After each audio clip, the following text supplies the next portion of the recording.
Bonjour à vous tous qui nous suivez sur GLTV1.com, Touba Boubou Delo Ikadon. Nous nous trouvons à Antalya, en Turquie.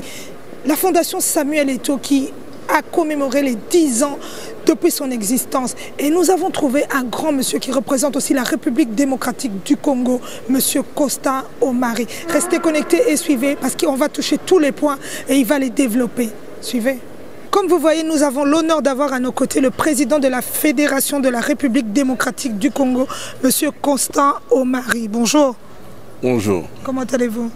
Très très bien, merci. Voilà. Nous vous trouvons ici à Antalya pour l'événement des 10 ans de la fondation de la charité de Samuel Eto'o. Vous vous êtes déplacé. Parlez-nous-en un peu. Bah, écoutez, je fais le déplacement parce que Samuel m'avait invité.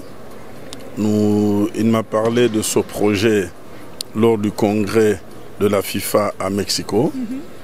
Et j'avais marqué mon accord pour pouvoir venir le soutenir. C'est pour cela que je suis ici, car, vous savez, au-delà de la fondation, c'est quelqu'un qui a marqué le football africain, qui a beaucoup donné au football africain, au football international.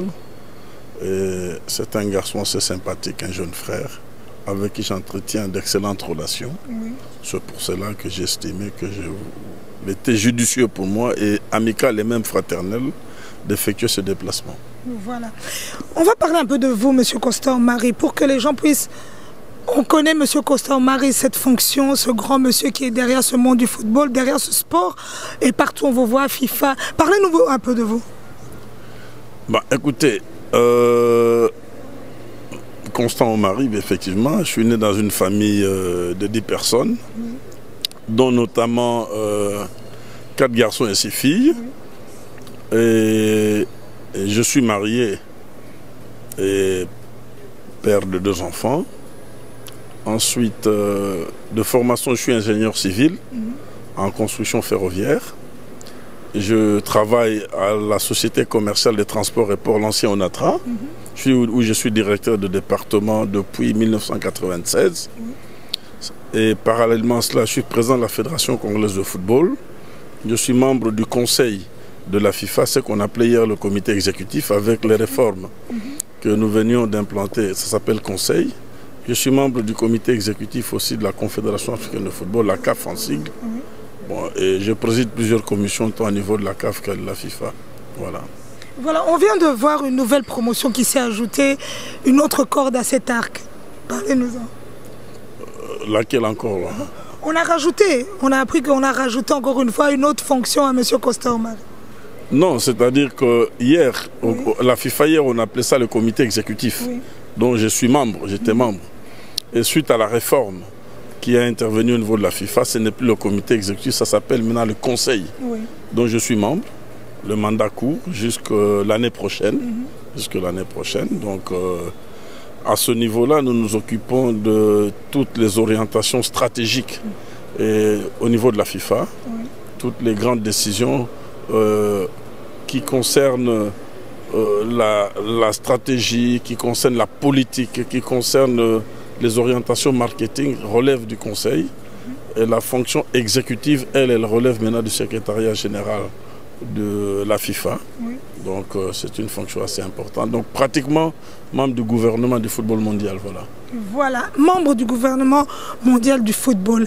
Et comment ça se passe? Parce que c'est une fonction où on ne retrouve pas souvent les Africains. Et aujourd'hui, on peut en citer, vous faites partie de cette fierté. Entre ces noms-là, on retrouve aussi M. Constant Omari. Comment ça se passe qu'un Africain puisse placer aussi un mot dans ce groupe? Non, écoutez, c'est un problème d'abord de quotas réservés à chaque continent.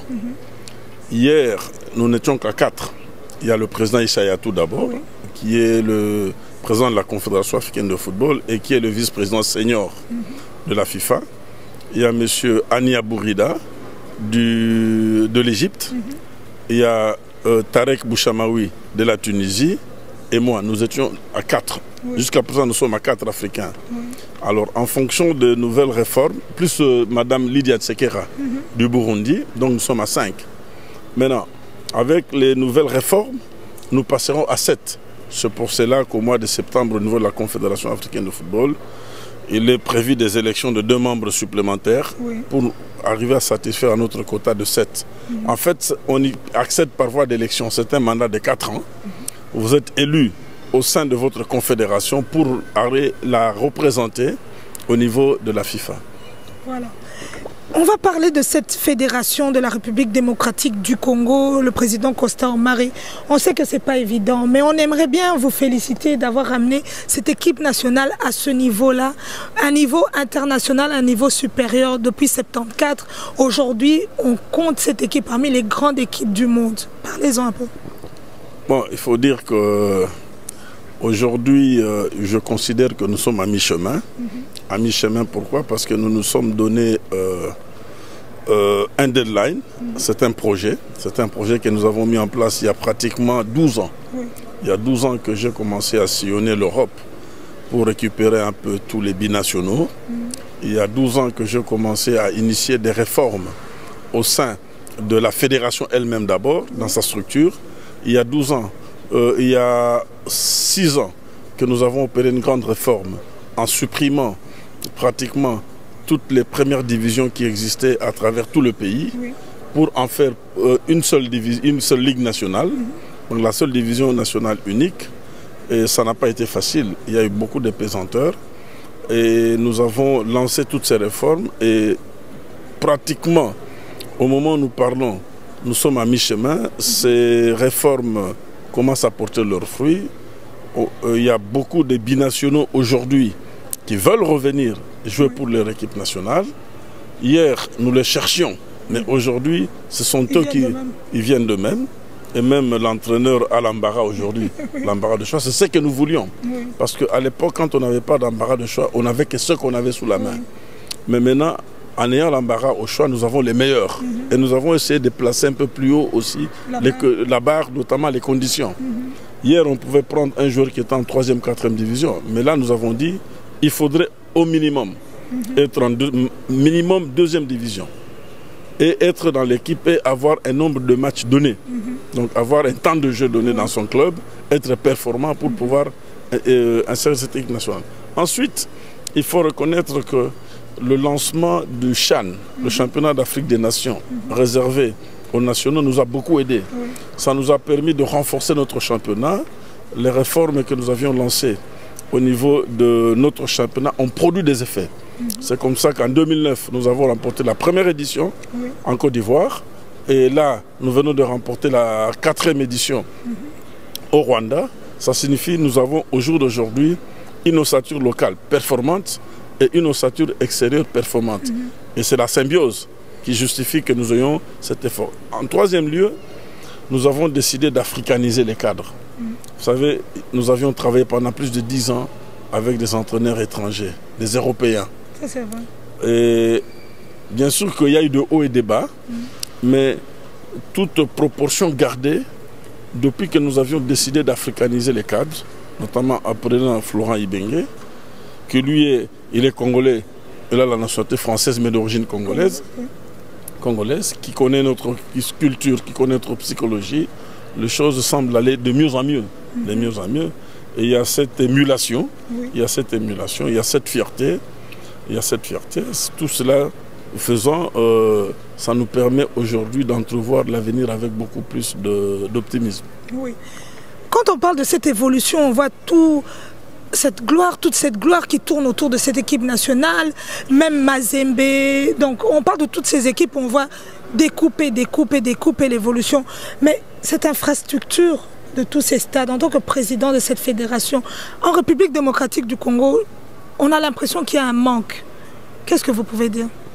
Bon, effectivement, c'est une inadéquation.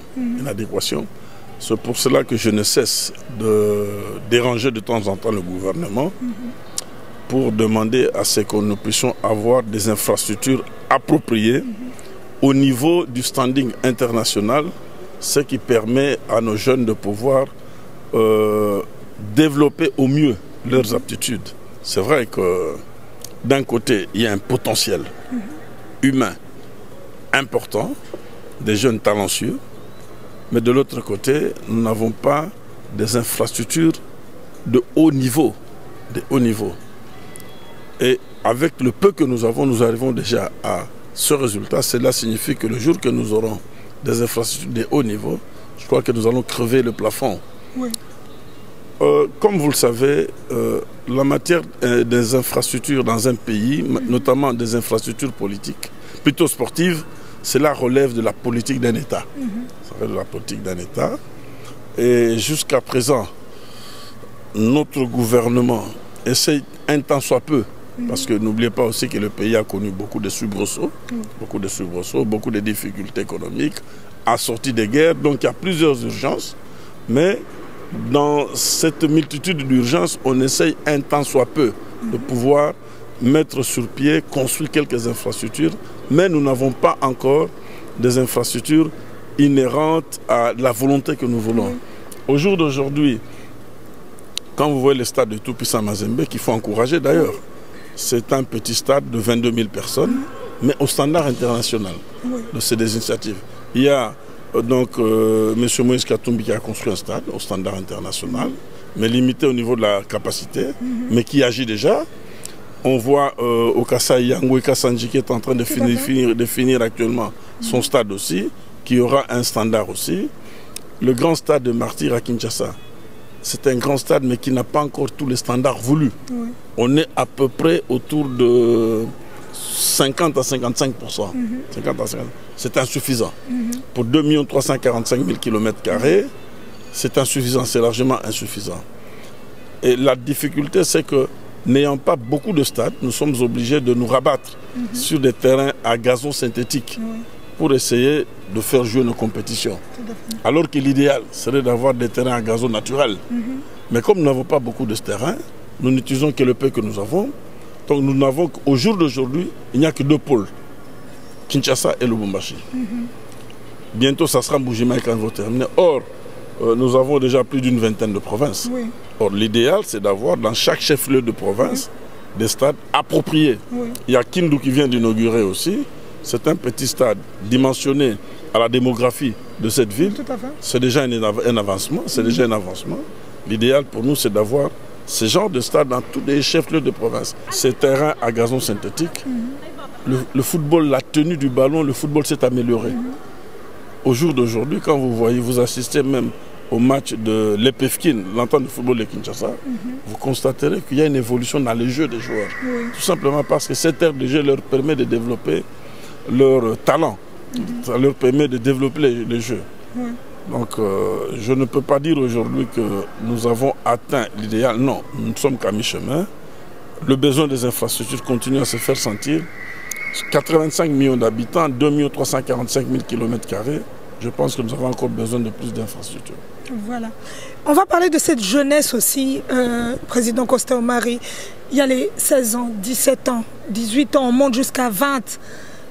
Qu'est-ce que vous faites de cette jeunesse? Ces footballeurs-là qui rêvent aussi de monter, mais qui n'arrivent pas à réaliser leurs rêves en tant que président. Ben, ok. Dans les réformes que nous avons mises en place, nous avons créé la Ligue nationale de football des jeunes. La Ligue nationale de football des jeunes, qui organise déjà des championnats des jeunes. Nous sommes en partenariat avec RTL pour l'organisation du championnat interscolaire. Là, ça nous prend le moins de 15 ans, les U15. U15, U16. Nous sommes en train, nous avons mis sur pied la Commission nationale du football féminin aussi, ce qui nous permet aussi de nous occuper des femmes.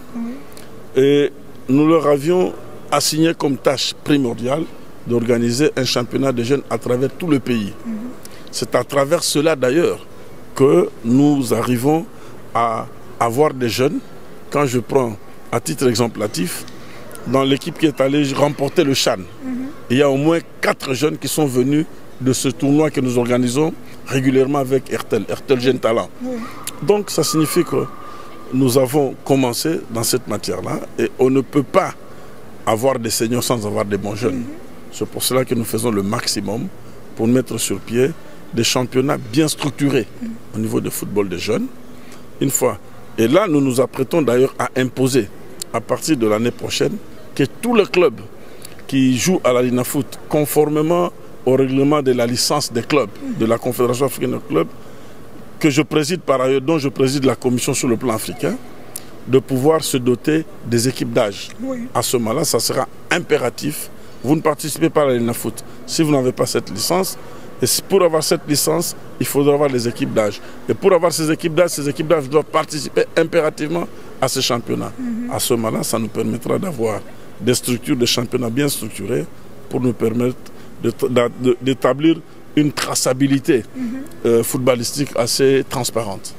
Comment expliquer qu'il y a autant de joueurs étrangers dans ces équipes de la République démocratique du Congo? Écoutez, nous avons laissé ce libre choix à chaque club. Vous savez que les clubs sont des entités privées. Nous avons laissé jusqu'à un certain moment aux clubs pour leur permettre aussi de faire profiter ces expériences-là à nos jeunes, à nos compatriotes. Maintenant, nous nous apprêtons, il y a 2 ans, nous avions trouvé un modus vivendi avec les grands clubs pour leur donner 3 années probatoires, c'est-à-dire à l'échelon 2017-2018, nous allons limiter le nombre d'étrangers dans nos clubs pour permettre de donner la chance aux jeunes Congolais de pouvoir aussi bénéficier des avancées de ces clubs-là. Mais dans un premier temps, les clubs sont des faits privés, ils en avaient besoin. La preuve, c'est que avec cette ouverture qui avait été opérée, les clubs ont beaucoup progressé. Aujourd'hui, quand vous prenez Real de Madrid, vous avez combien de joueurs uniquement espagnols? Quand vous prenez Paris Saint-Germain, vous avez combien de joueurs uniquement français? Donc je dirais même que c'est à la mode d'avoir les meilleurs, de faire venir les meilleurs dans votre championnat pour permettre de relever le niveau du championnat. C'est ce qui a été fait. Mais à un certain moment, nous serons dans l'obligation de pouvoir limiter pour nous permettre d'avoir des nationaux qui soient compétitifs et avoir une bonne équipe nationale. C'est un rêve, hein? C'est un rêve qu'on aimerait bien réaliser aussi et donner l'espoir à tous ces jeunes. Président Costa Omar, il y a un souci qui revient à chaque fois et vous êtes bien placé pour nous en parler. Il y a toujours ce problème-là qu'on parle dans les médias, qu'on parle un peu partout au niveau des footballeurs, au niveau des gens qui s'occupent, des entraîneurs et tout le monde. On parle de ce souci-là, les salaires, le retard de ces salaires. Expliquez-nous. Voilà. Vous savez, c'est un peu marrant par moment. Les entraîneurs des équipes nationales, en ce qui concerne notre pays, signent un contrat avec le gouvernement et la fédération. La fédération est co-signatrice de ce contrat. Dans les contrats, quand je prends l'équipe nationale senior, parce que ce sont les seuls qui ont des contrats, les autres n'ont pas de contrat. Je prends le cas il y a 5 personnes dans l'équipe senior qui ont des contrats. Ces contrats sont signés par qui? Les bénéficiaires, donc ces entraîneurs-là, par le ministre de Sport d'abord, celui des Finances et celui du Budget. Ils signent sur le contrat. Parce que ce sont eux qui engagent le gouvernement, parce que c'est le gouvernement qui paye les salaires. Co-signé par la fédération, parce que nous les gérons sur le plan technique. Nous ne les gérons pas sur le plan financier. Alors, les salaires sont payés directement aux entraîneurs. Nous initions les documents. Nous initions les documents, nous les introduisons au niveau du ministère des Sports. Et à partir du moment où nous introduisons au niveau du ministère des Sports, le reste, c'est la chaîne gouvernementale qui est en tendance. Mais il se fait qu'au niveau de la chaîne gouvernementale, il y a le ministère des Sports. Au niveau du budget, il y a les services d'engagement. Il y a plusieurs services. Il y a la chaîne, ce qu'ils appellent la chaîne des dépenses. Et après, ça doit passer au niveau du ministre des Finances qui doit renvoyer encore dans la chaîne pour aller renvoyer à la Banque centrale. Ce qui fait qu'à un certain moment, il y a des dysfonctionnements. Nous essayons de travailler un temps soit peu pour que le processus soit beaucoup plus fluide et il soit beaucoup plus automatique. Parce que ce n'est pas gai, ce sont des salariés, ce n'est pas aussi intéressant qu'un entraîneur qui produit des résultats se retrouve avec 6 mois de salaire impayé. Ce n'est pas normal. Mais que les gens sachent que ce n'est pas la fédération qui paye. C'est le gouvernement qui paye. Et le gouvernement paye parce qu'il y a 3 des membres du gouvernement qui sont signataires principaux de contrat. La fédération est co-signatrice. Entre autres, la fédération est co-signatrice, pourquoi? 1, parce que la fédération gère techniquement l'entraîneur. Deuxièmement, en cas de litige, la FIFA peut se saisir. Parce que si la fédération n'a pas signé le contrat, l'entraîneur ne peut pas se plaindre à la FIFA. la FIFA dira que notre membre, qui est l'association nationale, n'ayant pas signé ce contrat, nous ne pouvons pas nous gérer. C'est entre vous et votre gouvernement. Oui. Voilà. Il y a un souci qui vient d'apparaître, des accusations. Je crois que vous êtes la personne mieux placée par rapport à la situation qui s'est passée au Bénin. Monsieur Costa-Omari, parlez-nous-en un peu. Est-ce que c'est vrai? Est-ce que c'est faux? Qu'est-ce qui s'est réellement passé et d'où vient cette histoire? Bon, vous savez, je suis très mal placé pour évoquer ce cas-là, tout simplement parce que ce soit moi ou mon collègue Sidi Diallo de la Côte d'Ivoire, nous avons été en Côte d'Ivoire comme observateurs. Pourquoi? Il arrive dans un pays, au sein d'une association nationale qui organise ses assises, qu'elle puisse demander à la FIFA de lui déléguer un membre et à sa confédération de lui déléguer aussi un membre pour assister à l'Assemblée générale, voir si tout se fait le plus régulièrement possible. Mais ces observateurs ne sont pas membres de l'Assemblée générale, ils n'ont pas voix délibérative et ne participent pas au débat. À la longue, ils peuvent avoir une voix consultative. Si par exemple, il y a une difficulté d'interprétation des textes, l'Assemblée peut se référer à ces observateurs pour interpréter les textes de la FIFA. Alors, comme vous le savez, la fédération béninoise est une fédération qui connaît depuis plus de 10 ans des situations instables, des conflits permanents qui n'ont pas permis d'ailleurs au football béninois de se développer. Et le Bénin était sous le coup d'une suspension de la FIFA suite tout justement à une décision de justice. Un juge, un magistrat, un certain Ibrahim Issouche, comment il s'appelle encore, qui avait pris une ordonnance interdisant l'organisation d'une assemblée générale élective. La FIFA avait considéré cela comme étant une immixtion purement et simplement dans les affaires internes. Parce que, entre autres, il faudrait que les téléspectateurs le sachent. Quand une association nationale adhère à la FIFA, elle signe un engagement de respecter en tout temps et en tout lieu les décisions et directives de la FIFA et les statuts de la FIFA, de sa confédération aussi, et de faire appliquer par ses propres membres. C'est impératif et il nous est demandé de reprendre cela dans tous nos statuts. Il se fait qu'au niveau au sein de la fédération béninoise, il y avait eu des conflits. À l'époque du président de la République, Yahi Boni, il y a eu des conflits entre le pouvoir et le comité qui était en place. Une mission, la FIFA a envoyé plusieurs missions et la CAF se passe. Moi-même, j'étais plusieurs fois dans ce genre de missions. Et la conclusion était qu'il fallait mettre sur pied un comité de normalisation, c'est-à-dire un comité transitoire avec comme objectif de normaliser les relations entre le gouvernement et la fédération d'un côté et deuxièmement de niveler leurs textes, les ramener au niveau standard, leur statut, et ensuite organiser en bonne et due forme des élections pour permettre à ce qu'il y ait un comité normal.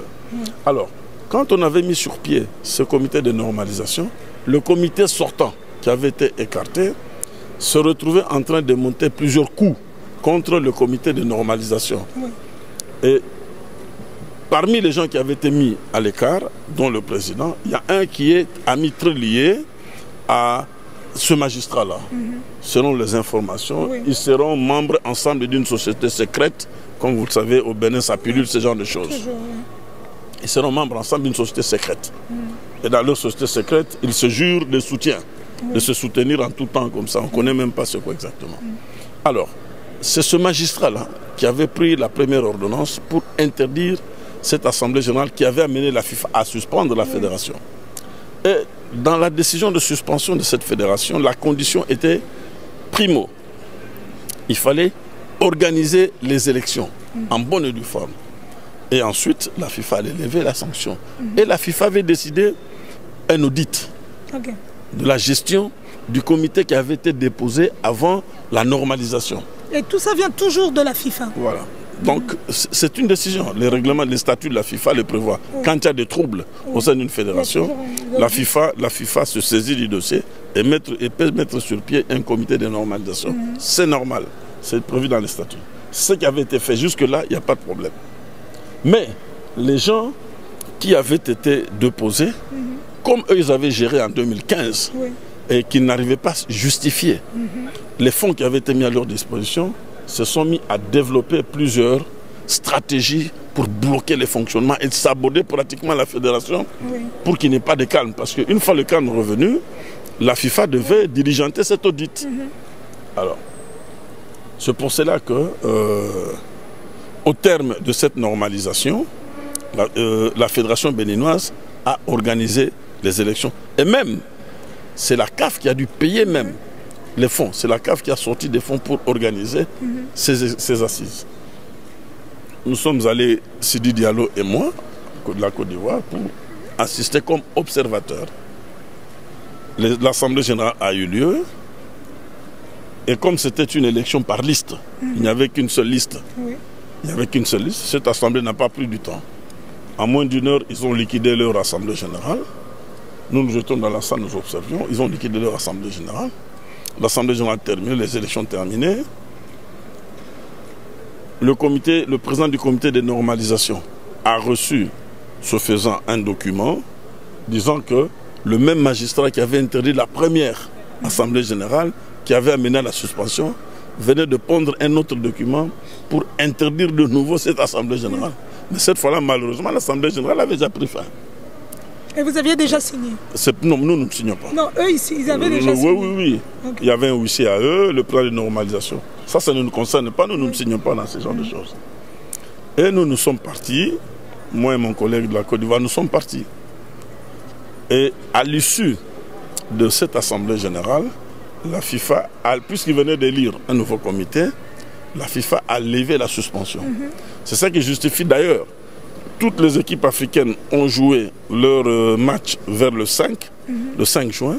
Mais à titre spécial pour le Bénin, la CAF, de commun accord avec la FIFA, avait reporté le match au 12 pour que le 10 qu'il y ait des élections. Effectivement, le 12, le Bénin a joué son match, qu'il a gagné par ailleurs.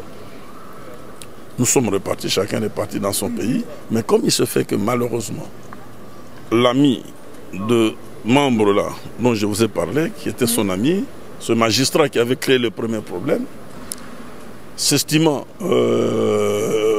selon lui, floué parce que l'Assemblée s'est tenue malgré son ordonnance, et pourtant cette ordonnance est arrivée après la fin de l'Assemblée, a pris carrément la liste de tous ceux qui ont assisté à cette Assemblée générale. Il s'est mis à pondre des mandats d'arrêt.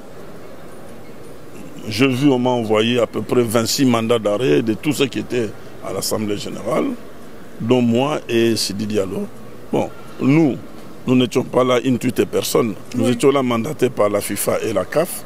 C'est pour cela que nous n'avons pas réagi. Et d'ailleurs, ce faisant dans les 24 heures, la FIFA, aussitôt saisie par le comité élu de ce qui venait de se passer, a écrit, les a sommés dans les 72 heures de retirer leur acte judiciaire, sous peine de quoi, à partir du 18 juillet, leur dossier allait passer de nouveau au comité de normalisation, au comité d'urgence pour une décision appropriée. Alors, nous avions par ailleurs appris que même le gouvernement se retrouvait sidéré par le comportement de ce magistrat, qui était à la base du premier conflit qui avait amené à la suspension de la fédération, revenir encore en charge pour une deuxième, en fait, pour créer un deuxième problème qui risque de les amener encore à une deuxième suspension. Et nous avions appris que le gouvernement a pris à bras-le-corps le dossier. Ils ont intimé l'ordre au procureur de pouvoir retirer ces documents-là, les fameux mandats, tout ça là. Et c'est ce qui est en cours. Et malheureusement, malheureusement ou fort heureusement, le gars qui était à la base de ce coup, ils se sont mis à propager à travers les réseaux sociaux, à travers les médias, ces mandats pour essayer de nous salir, dans la malveillance purement de salir notre honorabilité. Mais nous ne sommes concernés ni de loin ni de près. Nous sommes concernés ni de loin ni de près. Voilà. Président Constant-Marie, on vous voit voyager, vous prenez l'avion, vous partez. Donc cette histoire, quelque part, ne vous touche pas tellement? Oh, pas du tout. Vous savez, pour qui connaît la Fédération béninoise, pour qui connaît les Béninois, comment est-ce qu'ils agissent, pour peu que ces derniers temps, j'ai été souvent au Bénin, je ne m'en fais pas. Et pourtant, dans ce pays-là, il y a des personnes hautement intelligentes. Mais seulement, il y a un magistrat, avec son ami, son fameux ami, qui essaie de saborder toute la fédération, parce que, de peur que la FIFA puisse découvrir toutes les malversations qui se sont passées sur les fonds mis à leur disposition. Donc, moi, ça ne me dit rien. J'estime, bon, écoutez, mais ce qui me choque, c'est la mauvaise image que nous projetons de l'Afrique. C'est la mauvaise image. Triste, ça. Parce que quand je rencontre des amis étrangers qui ont suivi cette affaire, qui ne réalisent pas que dans un pays, qu'il y a un magistrat qui puisse mettre le football de son pays en péril. C'est une immixtion purement et simplement. Il est strictement interdit aux acteurs du football d'amener dans des cours et tribunaux ordinaires les problèmes liés au football. Il est strictement interdit à la justice d'un pays de s'immiscer dans les affaires purement techniques du football. Et encore que si c'était une affaire financière, ce n'est pas une affaire financière. Si la justice américaine et suisse sont en train d'enquêter, les deux sont en train d'enquêter sur ce qui s'est passé à la FIFA, c'est tout simplement parce que dans ces affaires financières se trouvent aussi des sociétés américaines. Donc ça quitte, c'est des dossiers au-delà uniquement du football. Donc il y a beaucoup d'enjeux. Voilà. Donc pas seulement d'enjeux.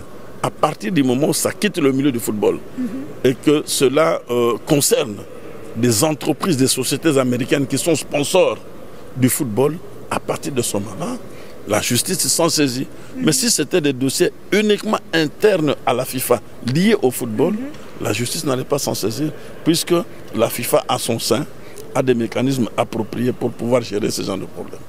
Voilà, je crois que la réponse est là et on a tout compris. Président Costa Omari, quel est votre secret? Cette ténacité, quand vous êtes rentré dans les locaux de l'équipe nationale, quand ils sont là, les nationaux, ceux qui viennent de loin, tous ces joueurs, quand vous rentrez, on vous a vu dans des vidéos qui ont circulé, vous venez pas souvent, mais quand vous arrivez, c'est vraiment le mot qu'on attendait pour motiver cette équipe nationale. Dites-nous, où puisez-vous cette force? Bah écoutez, je crois que d'abord il y a un problème de leadership. Un problème de leadership. Et avoir des mots appropriés, avoir une attitude. Une attitude qui permet aux joueurs de me respecter. À partir du moment où j'entretiens des bonnes relations avec les joueurs, les staffs techniques, ils voient ce que je fais chaque jour pour eux. À partir du moment où je trouve les mots justes pour les motiver, et que quand il faudrait être dur, je suis dur, je crois que ça relève du leadership. Bon, on me dira bien sûr qu'il y a un leadership qui peut se forger, il y a un leadership qui peut être naturel aussi. Mais je crois que Dieu m'a doté de ce leadership. C'est ce qui fait que j'en fais usage. Il faut faire un bon usage, pas un mauvais usage. J'essaie d'en faire un bon usage. Et heureusement que le joueur croit en moi. Ils croient en ce que je leur dis. Ils croient en ce que je leur demande parce qu'ils voient ce que j'ai fait pour eux. Ils voient comment est-ce que jour et nuit, je me bats pour eux, pour leur obtenir les meilleurs avantages possibles. Et ils croient en cela et ils voient des résultats. Et c'est ce qui justifie. Il n'y a pas de magie dans tout ça là. C'est la croyance. Et ensuite, il y a un élément important. C'est cette démystification psychique et psychologique du fétichisme. Parce que jusqu'à un certain moment, au sein de cette équipe nationale, il y a eu un courant de fétichisme qui avait amené les joueurs à croire qu'il n'y avait que ça pour jouer au football. Et depuis que j'ai pris cette fédération en main, j'essaie d'extirper, d'exorciser ce mal-là. Arriver à leur faire comprendre que, il n'y a que Dieu. Il n'y a que Dieu. Au-delà de Dieu, il n'y a rien. 2, il n'y a que les efforts qu'on fournit, le travail qu'on fournit, la confiance. Il n'y a que ces éléments-là qui sont les éléments importants. Et les joueurs ont adhéré à ce discours, et c'est ce qui justifie que les choses aillent mieux. C'est ce qui justifie que d'ailleurs, vous l'avez dit, si vous observez dans la plupart des choses, quand j'entre, c'est pour leur parler et prier ensemble avec eux. Et voilà. Voilà, nous allons, mes 2 dernières questions, nous allons tout droit vers cette Coupe du Monde. La République démocratique du Congo a une chance d'arriver encore nous faire rêver comme ils le font si bien. En tout cas, on remercie tous ces joueurs. Peu importe d'où ils viennent, ils sont toujours là à avoir cet esprit d'équipe, ce team spirit. Comme on le dit partout, ils le font avec beaucoup de dignité. Président Costa Omari, la route est là devant nous. Le challenge est là. Vous savez, je n'ai pas voulu le dire, mais tout notre projet de football, la quintessence, c'est la Coupe du Monde. C'est repartir à la Coupe du Monde. Et pour une fois, je crois que tous les éléments du puzzle sont en place. Tout à fait. Tous les éléments du puzzle sont en place. Le jour qu'il y a eu le tirage au sort pour le groupe de la Coupe du Monde, j'ai reçu un message du joueur Bolassi. Oui. Il m'a envoyé un message. Juste après le groupe, il m'a envoyé un message. Il dit, President, it's our time. Yes. Donc le petit, j'ai compris, il m'a dit, c'est notre temps. Oui. Donc il faut saisir cette opportunité. C'est pour cela que d'ailleurs je me prépare, dès que je rentre au pays, je vais initier une série de réunions avec tous les acteurs. Tous ceux qui aiment le football congolais, tous ces comités de soutien, tous les acteurs que moi j'appelle des opposants, ceux qui ont pensé que la tête d'Omar ne les intéressait pas. Tous, ils doivent venir parce qu'il faudrait une unité autour de cette équipe nationale. Et c'est cette unité-là qui sera la force pour cette Coupe du Monde. Parce qu'il n'y aura pas d'excuses. Il n'y aura pas d'excuses. Je solliciterai une réunion, plusieurs réunions avec le gouvernement. Avant mon départ, j'ai demandé à l'entraîneur Ibengue de préparer son programme. Il a préparé, selon ce que j'ai reçu comme information de la fédération. Il a déposé son programme. J'aurai des séances de travail avec le ministère des Sports. Au besoin, je demanderai au ministère des Sports d'avoir des séances de travail avec le ministre d'État chargé du budget et celui des Finances pour que nous puissions mettre sur pied un bon programme, un bon calendrier de décaissement des fonds. Oui. J'aurai des réunions avec toutes les parties concernées pour que, ensemble, une fois pour toutes, que nous puissions taire nos conflits et que nous puissions nous concentrer autour de cette équipe nationale. Oui. Parce que c'est maintenant ou jamais que nous avons l'opportunité d'aller à cette Coupe du Monde. Et si les uns et les autres comprennent la démarche qui sera la nôtre, je crois que la voie... Vous savez, il y a une chose que nous avons fait au niveau de la fédération que beaucoup de gens n'ont pas réalisé. Tous les anciens joueurs de la génération des années 68 et 74, ceux qui avaient remporté la première et la deuxième Coupe d'Afrique des Nations, nous leur avions alloué une enveloppe viatique, c'est pas beaucoup, mais $200 par mois. Ils viennent toucher chacun $200 par mois à la fédération. Et au départ, je croyais que c'était un geste banal, mais au fond, j'ai réalisé que c'est un geste très significatif. Tout à fait. Ça les a beaucoup soulagés. Et nous sommes des Bantous. Nous sommes des Bantous. La sorcellerie, ce n'est pas seulement ce qu'on fait, c'est la parole aussi. Et tout se passe par la parole. La parole. Et j'ai vu ces aînés-là, que je respecte par ailleurs, que je remercie, me dire, Président, avec ce que vous avez fait, ces jeunes iront très loin. Donc, inéluctablement, il y a un effet. Et c'est pour cela que, tirant cette expérience, je me suis dit qu'il faudrait inviter tous ceux qui pensent qu'ils ne sont pas de notre avis. Mais l'équipe nationale, ce n'est pas l'affaire de Marie, ce n'est pas l'affaire uniquement de la FECOFA, c'est l'affaire de tout le peuple congolais. Nous allons initier plusieurs réunions pour essayer de ramener tout le monde, ne fût-ce qu'on trouve la paix autour de cette équipe nationale. Le reste, on peut garder nos divergences. Mais qu'autour de cette équipe nationale, que nous trouvions la paix, que nous puissions conduire ces jeunes-là dans cette identité commune pour que, une fois de plus, le peuple puisse vibrer. Parce que depuis un certain moment, quand on parle du bien de notre pays, qu'il ne s'agit que de football. Tout à fait. Quand on parle du bien... Aux unis aussi. Quand on parle du bien de ce pays-là depuis un certain moment, c'est grâce au football. Donc, c'est les dénominateurs communs, c'est l'image du pays, c'est l'union et l'unité de ce pays. Ça signifie que c'est devenu un élément hyper important qu'il ne faut plus ignorer. Tout à fait. Monsieur Costan, Marie, le mot de la fin. On vous écoute. Adressez-vous à cette jeunesse qui rêve aussi de ce monde du football meilleur en République démocratique du Congo. Écoutez, chaque fois que j'ai eu l'occasion de m'adresser à cette jeunesse, je lui ai toujours rappelé une chose. Vouloir, c'est pouvoir. Il n'y a pas de magie dans ce que nous faisons. Il faut savoir ce qu'on veut, mettre la politique en place pour atteindre les objectifs qu'on s'est assignés. 2. quand on s'est assigné un objectif pour arriver, il faut éviter des distractions. Tout à fait. Quand on s'est tracé une ligne directrice, tout écart constitue une distraction. Et quand il y a une distraction, on perd le fil conducteur qui vous amène vers les objectifs voulus. Troisièmement, il faut toujours croire en Dieu. En dehors de Dieu, il n'y a pas de salut. Qu'on ne vienne pas vous tromper, qu'il y ait un bonhomme qui habite quelque part, c'est lui qui fera votre bonheur. Même lui-même, quand il veut, les gens vont le voir, il dit si Dieu veut. Ça signifie qu'il reconnaît que Dieu existe. Et il ne faut pas cette distraction-là. Quatrième élément, c'est qu'il faut avoir des valeurs, il faut croire aux valeurs.